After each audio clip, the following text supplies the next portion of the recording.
bergabung di studio Mata Najwa, Advokat David Maruhum Lumban Tobing. Selamat malam, Pak David. Selamat malam. Ini Anda agak spesialis pengacara konsumen, spesialis membela konsumen yang kecewa.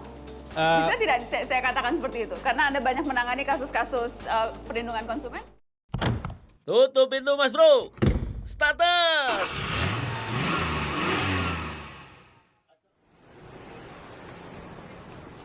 Nah, ini Pak David mungkin ini menuju sesi-sesi terakhir.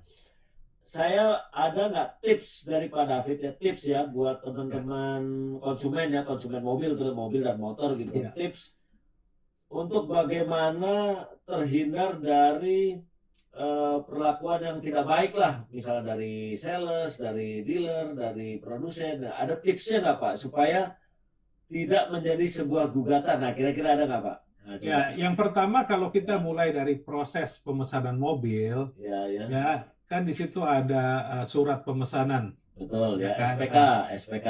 Nah, di situ juga tertulis pembayaran DP uang pemesanan harus ke rekening dari si dealer. Dealer. Karena ada kasus ini diserahkan tunai ke sales atau ditransfer ke rekeningnya sales juga. Gitu. Ah, berarti konsumen yang harus waspada dari awal nih Betul, Pak ya. konsumen harus waspada nih dari awal. Oke, selanjutnya Nah, apa Pak? Juga harus jelas di sana kalau pesan apa tipe warna juga harus jelas. Ya, tipe, Ya, warna, matic, harus manual, jelas. warna Matic, apa ya. manual, iya warna jelas. Dan coba dilihat di sana kalau Ya. itu pemesanan berarti kan ada tulisan jangka waktu. Jangka waktu Ya. sampai delivery Pak ya. Iya, sampai delivery-nya tuh kapan. Kalau memang dia menjanjikan 4 minggu, tulis 4 minggu, jangan sampai itu kosong gitu loh. Oh, jadi Ya kan? janji itu jangan lagi secara lisan tapi tertulis Pak ya. Tertulis, 4 kecuali minggu, 4 memang minggu. iya, kecuali memang mobil yang tidak bisa diperjanjikan. Contoh, mobil yang inden dari luar negeri. Yang impor dari luar negeri. Oh, yang impor ya. Ya, itu tiba-tiba ada peraturan regulasi pembatasan impor. Tapi kalau mobil yang diproduksi di Indonesia, ya tentunya kan sudah bisa diproyeksi, bisa diprediksi kapan itu. Kapan. Nah, kemudian setelah mobil sampai di tangan, Ya, cek kembali Pak ya. cek kembali, ya kan? Kondisinya. Sedapat mungkin jangan menyerahkan kepada supir misalnya untuk menerima mobil. Nah, itu catatan Ya, dari teman-teman ya. Jadi harus langsung kita sendiri yang cek. Kita sendiri cek ya. Nah, biasanya Iya. kalau mobil itu kan begitu diantar ke rumah kan, ini Bapak Ibu, ini mobilnya, warnanya, cek kembali lagi STNK-nya Pak ya. Iya, betul. Nah, jangan salah nama Pak. Kadang-kadang ada salah nama, salah nama. Polisinya suka ketukar tuh Pak. Iya. Dan seperti saya katakan tadi, contoh yang kasus Volvo tadi sudah diserah terimakan, tapi suratnya nggak ada sampai 2 tahun kemudian gitu loh.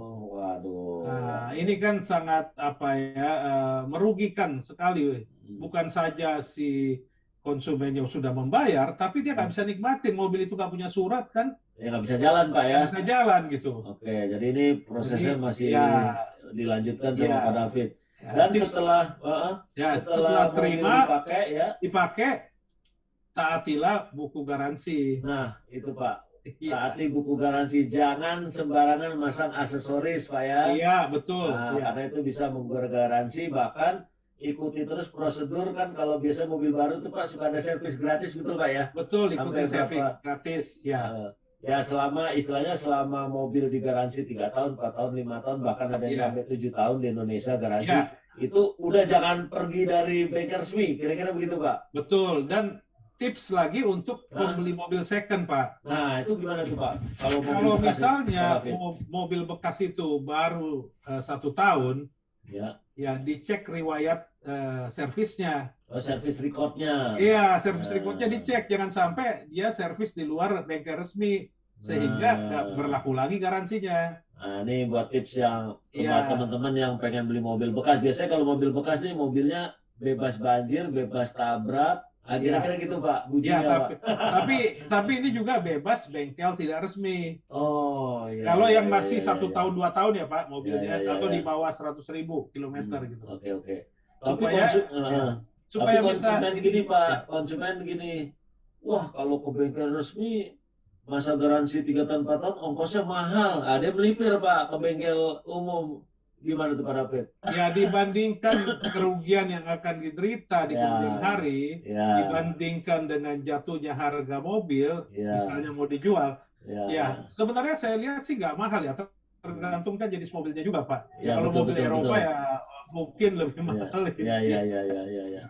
Jadi istilahnya selama kita ngikutin peraturan, kita ikutin prosedurnya. Jadi kalau Ya, ada apa-apa itu, misalnya kalau ada apa-apa gitu Pak, ada masalah dalam hal menggugat itu mungkin bisa lebih cepat tertangani kira-kira gitu Pak David ya. ya komplain lah Pak Taruh. Kita nggak usah Komplain ya. gugat dulu, tapi untuk Komplain komplain ya. masih punya dasar yang kuat gitu ya. Oke. Nah, terus Pak, kalau selama memakai mobil, Hmm. ya kita ke bengkel resmi itu juga kita harus lihat apa saja yang diperbaiki dan harus kita paraf kalau memang perlu penggantian ini gitu. Betul, harus. Nah, saya contoh tadi ya yang kasus Civic Turbo. Iya. Itu orang nggak minta diganti satu blok mesin, ini diganti semua gitu. Terlalu inisiatif Pak ya. Karena alasannya supaya mobil bisa kembali pulih katanya. Yang ada bukannya pulih. Malah mogok lagi gitu. Oke. Iya, mogok lagi. Oke. Baik teman-teman, ini tips yang sangat menarik dari Pak David Tobing. Jadi buat teman-teman yang punya kendaraan di rumah, mobil, motor, kalaupun ada masalah, ada komplain sama mobilnya, tolong ini dulu, dipikir-pikir dulu salahnya di sayanya atau salah di mobilnya. Kira-kira gitu Pak David ya. Iya. Karena kalau kita yang salah, percuma komplain juga Pak David ya, betul ya? Iya. Nah, kecuali kalau misalnya memang kesalahan bukan di pihak kita, ya kita istilahnya komplain dulu lah ke pihak bengkel atau apa. Nah, nanti kalau ribet, nah baru lapor sama Pak David gitu Pak ya. Siap. Dan rajin dengar podcast Bang Koboy. Iya. Ya semoga podcast ini didengar sama teman-teman di luar sana Pak David ya. Jadi menggugat misalnya menggugat mobil, menggugat motor, bengkel, dealer itu juga nggak serta merta gitu Pak David betul. ya. Nggak serta merta, ada aturannya, tetap bagaimanapun tetap ada aturannya. Tapi kita bergeser ke topik lain nih Pak David, yang tadi Anda katakan di depan soal APAR nih kan. Jadi sekarang alat pemadam api ringan itu sudah wajib ada di setiap mobil yang dijual di Indonesia, baik lokal maupun impor malah ya. Nah, itu gimana Pak David, tanggapan Anda tuh? Iya, jadi peraturannya itu tahun 2020 seharusnya sih berlaku tahun 2020. Karena tapi pandemi, mungkin Pak. karena pandemi ini baru 2021. Betul. Dan saya juga melihat beberapa produsen sudah memperlakukannya. Iya, saya Satu juga sisi, sudah lihat Pak. Ya, satu sisi kami Komunitas Konsumen Indonesia mendukung selama itu memang kegunaannya untuk melindungi si konsumen yang ada di dalam mobil. Jadi ini sudah ada kategorinya, dari 10 kategori mobil atau kendaraan itu 8 yang diwajibkan memakai APAR, termasuk mobil penumpang maksimum 8 penumpang. Iya, kan? Nah, jadi ini tujuannya apa pasti sudah dipertimbangkan.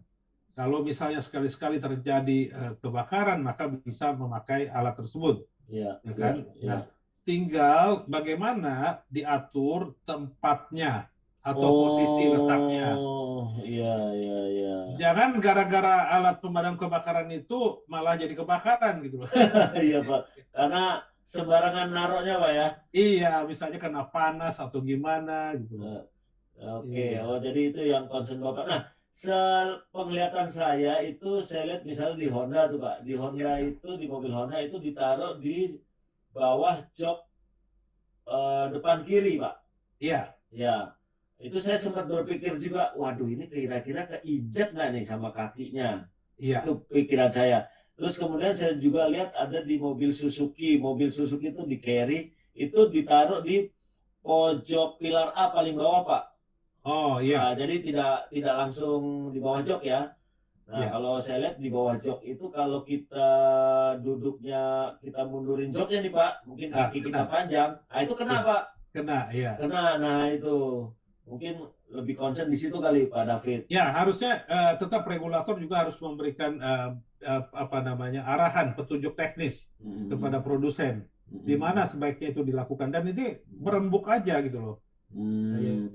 Kan karena pada saat nanti uji tipe pasti kan akan ditanya di mana lokasi tempat si APAR ini, sama halnya dengan lokasi ban serep gitu ya. Ban serep itu kan bukan hanya di bagasi bagian bawah, ada yang mobil Honda Odyssey itu di jok tengah, Pak, di bawahnya jok depan, antara jok tengah dan jok depan. Ya, jadi beda-beda lokasi karena di Honda Odyssey itu di belakangnya adalah bagasi gitu. Oke. Nah, kemudian saya mau tanya lagi nih Pak David nih, gimana sih Pak bentuk perlindungan konsumen nih Pak ya ke depannya gitu Pak, dengan beragam aturan yang mungkin belum klop gitu tadi, antara aturan atasnya, kemudian peraturan ini dan sebagainya dengan faktanya. Nah ini gimana bentuk perlindungan konsumen ke depannya supaya nggak ada terjadi lagi gugatan gitu Pak? Ya, sebenarnya begini, selama memang produsen sudah mentaati aturan yang sudah ditetapkan, dan juga regulatornya juga menegakkan aturan itu, sebenarnya nggak ada satu sisi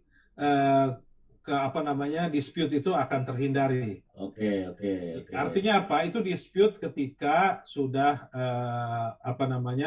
atau belum dijualnya mobil ya, kan pelaksanaan aturan demikian. Tapi paling tinggal dispute ketika sudah ada penjualan mobil dan sudah dipakai. Nah, ini yang jadi bisa diminimalisir gitu loh. Nah, tentunya Pak, ya seperti saya katakan tadi, contoh kalau memang diperlukan recall, jangan malu-malu ya. Betul. Karena harusnya bisa dimengerti oleh pelaku usaha, produsen, komponen-komponen yang dia rakit di dalam mobil kan bukan hanya dia yang produksi. Contoh yang terakhir masalah airbag. Yang salah satu merek mengalami kelemahan, ya kan? Ada akhirnya di recall, ya kan? Nah itu nggak boleh malu-malu, karena recall itu adalah salah satu juga layanan purna jual dan garansi. Dan itu kan sudah diatur juga oleh peraturan menteri, harus terbuka kepada konsumennya, disuratin, ya kan? Disuratin ya. Jadi itu maksud saya, supaya menghindari adanya, pertama sebenarnya bukan menghindari terjadi dispute, menghindari agar hak konsumen atas kenyamanan, keamanan, dan keselamatan selama memakai kendaraan itu terjamin. Itu dulu Pak. Ya, keamanan, kenyamanan, keselamatan. Siap. Oke, mantap. Nah, soal ini tadi yang soal recall, kalau dulu itu masih malu-malu Pak. Dulu kalau ada recall itu kita pemimpin redaksi dikumpulin Pak. Dikumpulin baik-baik, diajak makan siang, kita udah recall. Tapi sekarang karena kita hajar terus, recall jadi dibikin rilis sekarang Pak, kan berarti alhamdulillah. Betul. Udah dibikin rilis, ada recall loh, ada campaign gitu Pak. Dan ini untuk Bang Koboy aja konsumsi, saya bisa cerita di sini. Boleh. Ford itu kan sudah nggak ada lagi apanya kan. Tapi dia masih memanggil kami loh untuk recall. Saya pun termasuk salah satu di mana katanya airbag-nya itu dikhawatirkan mencederai mencederai si penumpang. Akhirnya dipanggil. Saya belum menggunakan hak saya itu karena memang karena PPKM dan sebagainya gitu. Belum. Jadi artinya apa? Bahwa produsen seperti Ford saja yang sudah hengkang, dia itu masih terus memperhatikan mobil yang sudah di atas 7 tahun. Mobil saya waktu ada surat itu udah di atas 8 tahun lah kan. Itu masih ada tanggung jawab ya Pak David ya? Masih ada tanggung jawab Pak. Itu kan sangat baik ya. Itu dia.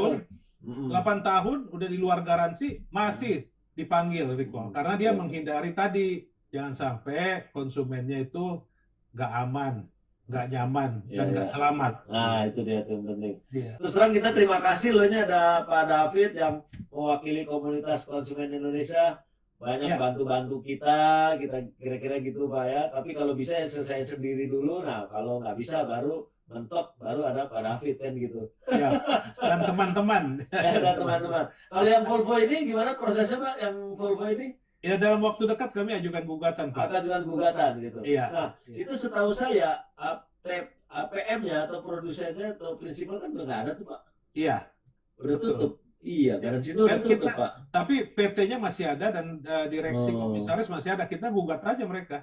Oh. Karena kalau PT itu tidak tanggung jawab, bisa digugat direksi komisaris dan pemegang saham. Wah, gitu. Karena setahu saya Nah, merek itu udah dialihkan ke PT lain kan gitu, iya, gitu, Pak. betul Pak. Tapi ini tetap PT pertamanya ya si ibu itu Ya, tadi karena beli ya. transaksinya dengan PT pertama. Oke, kita tunggu Siap. kelanjutannya Pak David ya. Tapi Baik. sekali lagi semoga bisa jalan damai gitu Pak. Iya, Ya. kalau ketemu enak Pak ngomongnya. Ini nggak ketemu. Wah, iya, karena udah bangunan udah hilang Pak ya. Oke, sekali lagi terima kasih Pak David ya. Oke, Wah, tips terima juga kasih buat kita Mas semua. Boy. Terima Iya, kasih. sama-sama, terima Sehat kasih. selalu. Nanti ada info-info kita tetap keep kontak Pak David. Lagi terima kasih Pak David. Terima kasih. Ya, Sukses selalu. sama-sama Bang Boy. Terima Oke. kasih. Ya, Baik, terima kasih Ya, teman-teman mari. sudah nonton podcast kita berdua bersama Pak David. Sampai ketemu di podcast selanjutnya. Wassalamualaikum warahmatullahi wabarakatuh. Tutup pintu Mas Bro. Starter.